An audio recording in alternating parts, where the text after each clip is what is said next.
Last episode में हमने देखा था हांशन अभी के लिए एक आइलैंड पर आ गया था। इस टापू पर उसे कुछ लोग मिले थे जिनमें से एक लड़की थी। इस लड़की का नाम यूरेन है और स्टार ऑर्गेनाइजेशन से बिलोंग करती है। हांशन इन्हें ऑफर देता है कि अगर वो लोग इन बीस्टों के शिकार में हांशन का साथ देंगे तो हांशन उन्हें 50% प्रॉफिट देगा। लेकिन ये लोग सभी पीछे हट जाते हैं क्योंकि इनमें से किसी में भी उन बीस्टों का सामना करने की हिम्मत नहीं थी। ये देखकर हांशन समझ गया था कि उसे इनसे कोई मदद नहीं मिलने वाली है। अब आगे अगले दिन हांशन उस बीस्ट के शिकार के लिए जाने लगता है। जब यूरेन को ये दिखता है तो वो सोचती है कि हांशन बेवकूफ़ी कर रहा है।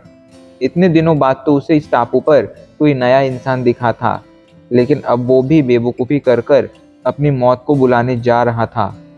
इधर हांशन वहाँ से बाहर आकर अपना गोल्डन आर्मर पहन लेता है, जिसके बाद वो तेजी से उन माउंटेन्स की डायरेक्शन में बढ़ने लगता है जहाँ पर वो 3 आंखों वाले बीस्ट थे। हांशन कुछ ही पलों में उस जगह पर पहुँच गया था। वो आसपास देखता है, वहाँ पर बहुत सारे 3 आंखों वाले बीस्ट थे। तभी एक म्यूटेंट रैंक का 3 आंखों वाला बीस्ट उस पर हमला करने आने लगता है। हांशन उसके हमले को डॉज कर देता है, लेकिन वो समझ गया था कि ये 3 आंखों वाला बीस्ट आसपास की जगह का अच्छी तरह से फ़ायदा उठाना जानता है। लेकिन हांशन बिल्कुल भी कमज़ोर नहीं था। वो जल्दी से ब्लैक नाइट के उस भाले को निकालता है एंड एक ही हमले में उस 3 आंखों वाले बीस्ट को मार देता है। इधर यूरेन और उसका ग्रुप जंगलों में घूमकर फ्रूट्स और वेजिटेबल्स इकट्ठा कर रहे थे। तभी वहाँ पर उन्हें एक 3 आंखों वाला बीस्ट दिखता है जो उनके तरफ ही बढ़े चला आ रहा था। लेकिन कुछ ही पलों में उन्हें समझ आ जाता है कि ये 3 आंखों वाला बीस्ट असल में मरा हुआ है। हांशन उस 3 आंखों वाले बीस्ट को अपने कंधे पर वहाँ लेकर आया था। उसे अभी के लिए एक 3 आंखों वाला बीस्ट कैरी करता देख सभी लोग शॉक हो गए थे।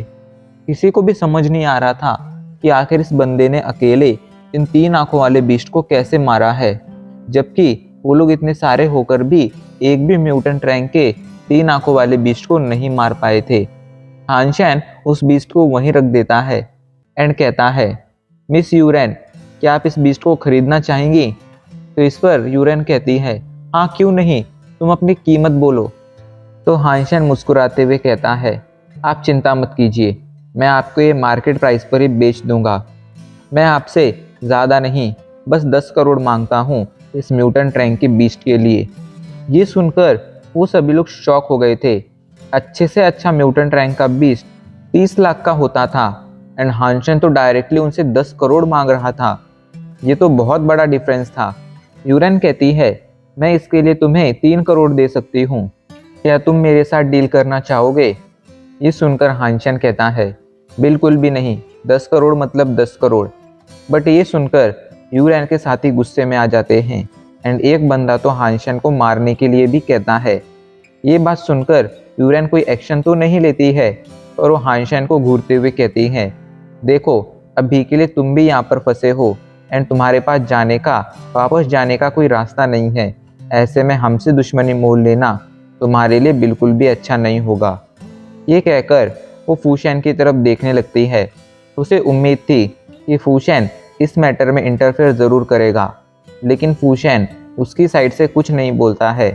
इधर हांशन जब उसकी धमकी सुनता है तो उसे भी गुस्सा आ जाता है एंड अब वो कीमत बढ़ाकर कहता है, अब इसकी कीमत 10 करोड़ नहीं बल्कि 20 करोड़ हो चुकी है। जब यूरेन देखती है कि अभी के लिए फूशन उसका साथ नहीं दे रहा है एंड हांशन ने कीमत बढ़ा दी है, तो वो कहती है, ठीक है चलो हम डील करते हैं। अभी के लिए मैं तुम्हें 10 करोड़ देने के लिए तैयार हूँ, लेकिन मेरे पास अभी के लिए पैसे नहीं हैं। तो क्यों ना हम एक कॉन्ट्रैक्ट बनाएं, उस कॉन्ट्रैक्ट के अनुसार वापस जाने पर मैं तुम्हें 10 करोड़ दे दूंगी एंड तुम इस बात की चिंता मत करो कि हम लोग पीछे हट जाएंगे, क्योंकि हमारे लिए 10 करोड़ कोई बहुत बड़ी बात नहीं है। ये सुनकर हांशन हंसने लगता है एंड हंसते हुए कहता है, अब इसकी कीमत 20 करोड़ है एंड दूसरी बात, मुझे किसी कॉन्ट्रैक्ट पर भरोसा नहीं है, मैं अभी के लिए सिर्फ कैश एक्सेप्ट करूँगा। हांशन जानता था कि अगर एक बार वो लोग वापस गए तो यूरेन कभी भी उसे पैसे नहीं देगी। उल्टा ऐसा हो सकता था कि जब हानशन उससे पैसे मांगने जाएगा तो स्टार ऑर्गेनाइजेशन के बाकी लोगों के साथ वो हानशन को घेर लेगी एंड उसे मारने की पूरी कोशिश करेगी। इसलिए उसने अभी के लिए ऐसी डील रखी थी। हानशन थोड़ी देर तक यूरेन को देखता है। वो समझ गया था यूरेन के पास अभी के लिए 20 करोड़ नहीं है। इसलिए वो कहता है, चलो ठीक है, तुम्हारे पास अगर 20 करोड़ नहीं है तो हम 20 सोल के बदले भी ये ट्रेड कर सकते हैं। तुम इस बीस्ट के लिए मुझे बस एक स्केटबर्ड रैंक की 20 सोल देनी होगी। इस बात ने सभी को गुस्सा दिला दिया था।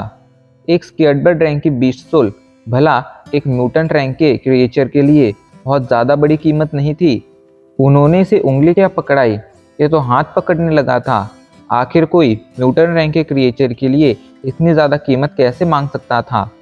यूरेन उसे काफ़ी ज़्यादा समझाती है एंड काफ़ी देर तक बार्गेन करने के बाद फाइनली वो लोग ट्रेड कर लेते हैं। अभी के लिए हानशन ने एक म्यूटेंट रैंक की 20 सोल के बदले में उन्हें म्यूटेंट रैंक का क्रिएचर बेच दिया था। हानशन के वहाँ से जाने के बाद यूरेन गुस्से से फूशन की तरफ देखती है एंड कहती है, जब वो इतनी सादा नाइंसाफ़ी कर रहा था तब तुमने उससे कुछ कहा क्यों नहीं? मेरे इशारे करने पर भी तुमने कोई एक्शन नहीं लिया, आखिर ऐसा क्यों? ये सुनकर फूशन जल्दी से उस म्यूटेंट रैंक के बीस्ट के पास आता है एंड उसके गले पर मौजूद घाव की तरफ इशारा करते हुए कहता है, ये देखो, इसकी बॉडी पर सिर्फ एक ही कट है।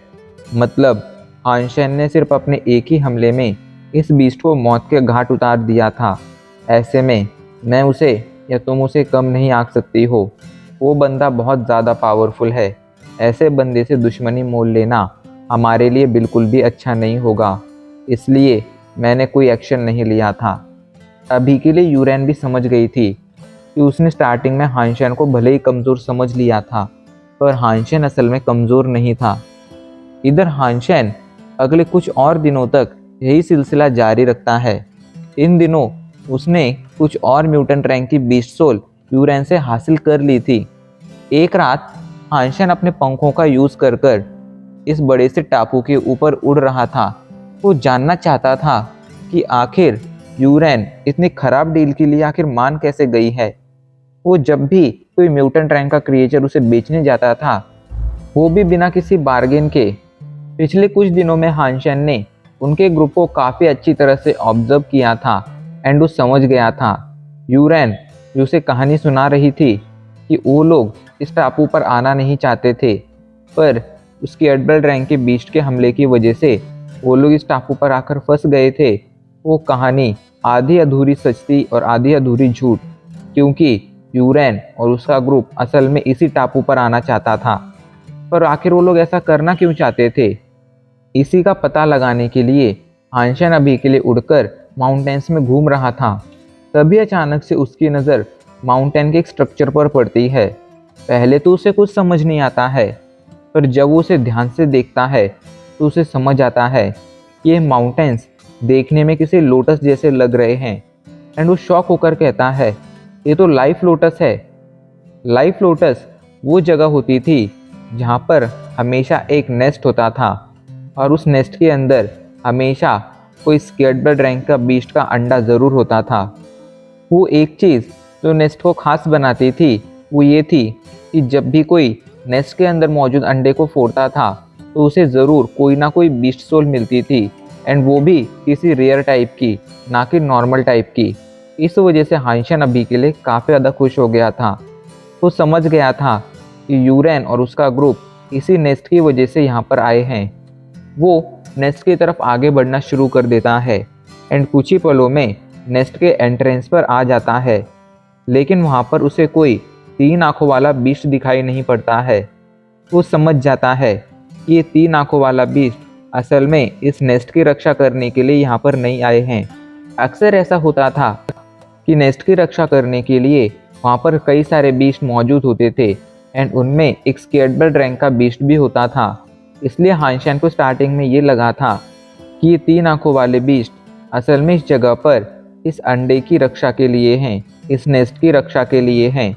लेकिन अब वो ये समझ गया था कि ये लोग, मतलब ये 3 आँखों वाले बीस्ट यहाँ पर इस अंडे की रक्षा के लिए नहीं है, बल्कि वो कोइंसिडेंटली यहाँ पर आ गए हैं एंड वो लोग अभी के लिए यूरेन के रास्ते का रोड़ा बन रहे हैं।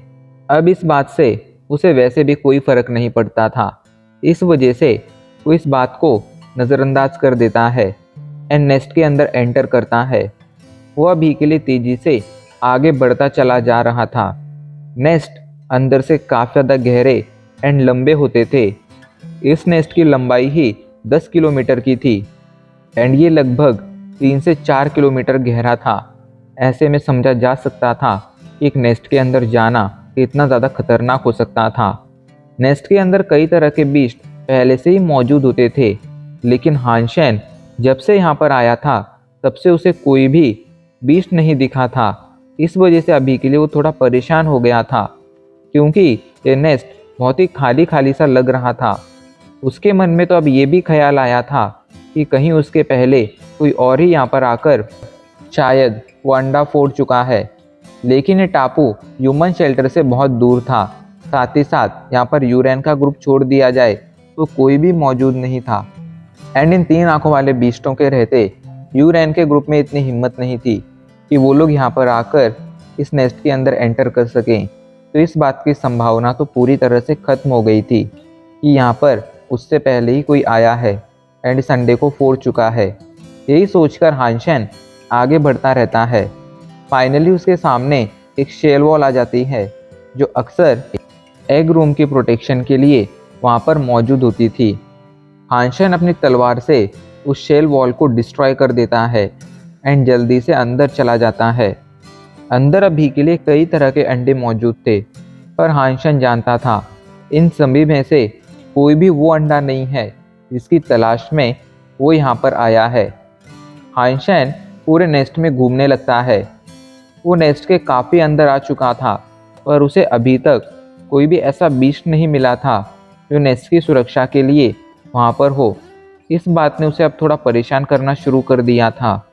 वो अपने इन्हीं ख्यालों के साथ आगे बढ़ रहा था, लेकिन तभी अचानक से उस पर पीछे से हमला हो जाता है।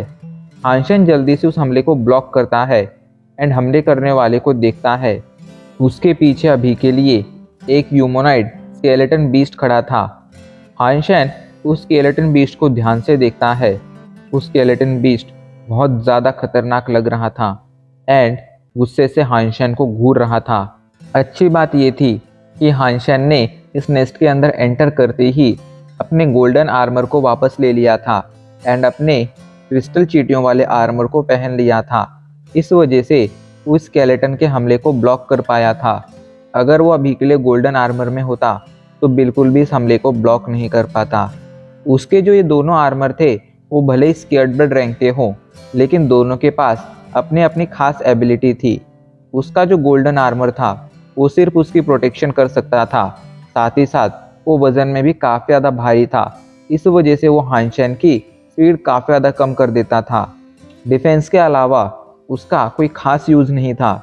वहीं उसका ये जो क्रिस्टल चींटियों वाला आर्मर था उसका डिफेंस गोल्डन आर्मर से भले ही थोड़ा कम था, लेकिन जब हानशेन इसका यूज़ करता था तो उसकी स्पीड और स्ट्रेंथ कई गुना बढ़ जाती थी एंड ऐसे में हानशेन किसी भी हमले को डॉज करने में सक्षम हो जाता था।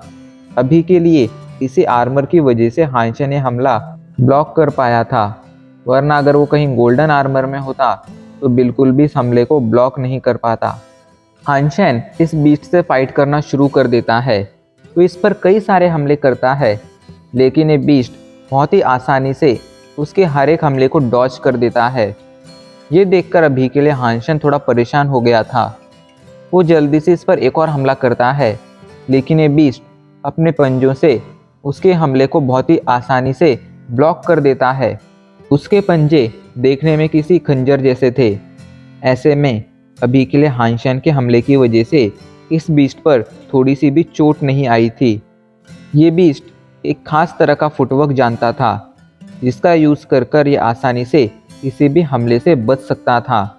ये बात हानशेन को समझ आ रही थी, इसलिए वो काफ़ी ज़्यादा सीरियस हो गया था।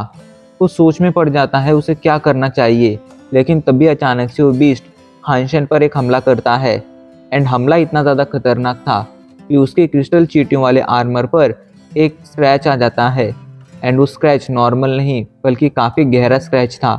हानशन ने सिल्वर ट्राइडेंट का यूज़ कर कर उसके हमले को ब्लॉक तो कर लिया था, लेकिन वो इतना समझ गया था कि उसके ये पंजे हद से ज़्यादा पहने हैं एंड हानशन अभी के लिए उससे फाइट करने में सक्षम नहीं है। वो किसी तरह जल्दी से उससे दूर आता है, लेकिन वो बीस्ट उसका पीछा करना नहीं छोड़ता है एंड उस पर हमले करना जारी रखता है। हानशन एक के बाद एक उसके हमलों को ब्लॉक करता है। यहाँ पर अभी के लिए उसकी प्रेडिक्शन पावर भी फेल हो रही थी। पता नहीं ये बीस्ट किस तरह के फुटवर्क का यूज़ कर रहा था, तो वो हानशन की प्रेडिक्शन पावर को भी लगभग डिस्ट्रॉय कर चुका था। हानशन समझ जाता है कि वो इस बीस्ट से और ज़्यादा फाइट नहीं कर पाएगा, इसलिए वो जल्दी से म्याउथ को बाहर बुलाता है। म्याउथ के बाहर आते ही ये बीस्ट डिस्ट्रैक्ट हो जाता है एंड हानशन इस मौके का फ़ायदा उठाकर उस शेल वॉल से बाहर आ जाता है, लेकिन उसके भागने का कोई प्लान नहीं था। शेल वॉल से बाहर आकर वो म्याउथ को वापस ले लेता है एंड अब इसी के साथ हमारा एपिसोड आज यहीं पर ख़त्म हो जाता है।